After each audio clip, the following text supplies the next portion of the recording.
I'm here for the 5-Star Zone talking with now Michigan State commit Dillon Tatum from West Bloomfield. Dillon, take me through your journey in recruiting pattern. Like, take me through the whole recruiting process. And it's been a true journey. You know, COVID hit during my recruiting time, and also we lost a head coach to Michigan. So there's been a lot of ups and downs and everything. A lot of people assumed that I was going straight to the University of Michigan and kind of backed off and started recruiting me. I didn't really have the chance to take official visits either. So now that it's over and I'm committed, I'm just going to take advantage of it. All right, well, since you brought that up, I mean, what was that like? I mean, did your former coach give you any advice for the process? He was, and he was recruiting me especially hard. I mean, every day, Coach Ron Bellamy on the phone, Coach Ron Bellamy texting you. It's just been a blessing for real, and for him to get that type of job. I mean, that's the only thing a high school coach can dream of, you know. So what was that like when you had to make that phone call and say, hey, I'm going to be on the opposite sideline from you from here on out? I mean, it was definitely weird. He was like, man, we really wanted you here, but of course I'm going to have my best wishes for you, and you know we're going to be coming after you. So why today? Why did you pick today? I don't know really why. It was just a day that I wanted to get it over with. I mean, the closest thing to today was my older sister's birthday yesterday, and my grandfather's birthday yesterday. But it wasn't really anything special about today. I just wanted to get it over with. We're talking with Dillon Tatum, just committed to Michigan State. All right, so Dillon, what were you looking for in the school that you picked? What were you looking for when you were talking to all the various head coaches? I was looking for somewhere I was very comfortable at, where I can grow and be myself, and also be not too close to home, but not to be too far at home also.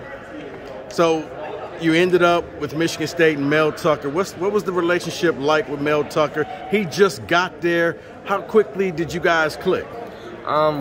So when he just literally got there on campus the first week I went on the visit before all the COVID stuff hit, I went to a basketball game. I can't remember who they played.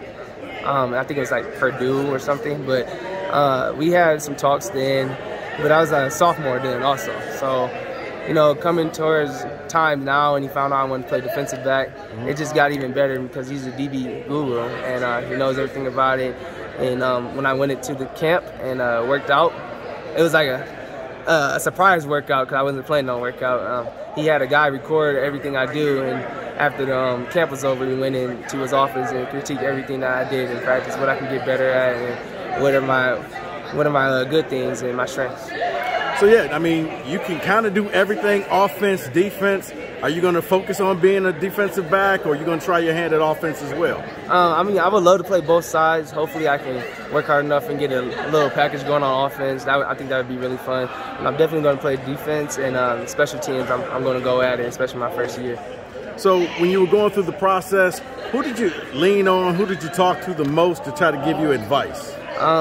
It's kind of hard going through the process because it's really overwhelming, and I was being pushed to go to one school, and I was probably Michigan, and it was kind of hard to talk to people, but I definitely talked to both my parents, both my sisters, and my sister's boyfriend. He's played Power 5 football and just pushing me the right way and giving me all the advice they can to push me in the right path. So, and now any specific position, cornerback, safety, what are you looking at playing? A nickel safety. Okay. So now, when you're watching Michigan State now, was the success they're having right now, did that help in determining where you were going to go to school?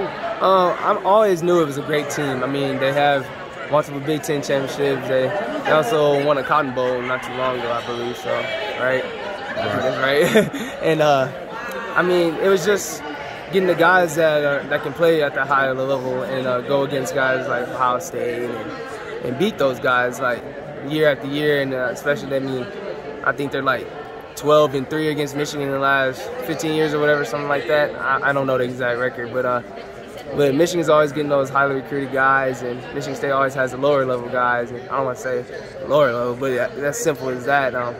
And when you get the same amount of guys, the same caliber guys, I mean, they're going to go at it, and it's going to be great. So what can Michigan State fans expect from you when you get on the field? I mean, they can expect a guy that's going to be explosive and get better at everything he does and work hard at everything he does. Now, you went through this recruiting process, and going through it, you said it was a little stressful. Now that you're on the other side, are you done with this, or are you still kind of looking, or is your recruitment is over? Recruitment is closed. I'm definitely relieved, and everything's off my shoulders, and clean slate. And now it's time to focus on the high school football season to win the state championship this year. What was Tucker and Barnett's reaction when you called and told them I'm coming in? What happened was I wanted to get a scheduled FaceTime.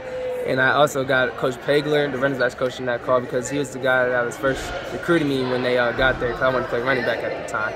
And so I got them, all three of them, on the same FaceTime call, and I told them they were just exploded. And it was like right after practice, so guys are still walking around. And of course, the first guy that comes over is Trey Mosley. He's like, what just happened? And he sees me on the phone. He goes, he didn't want to make any more noise, but he's very excited.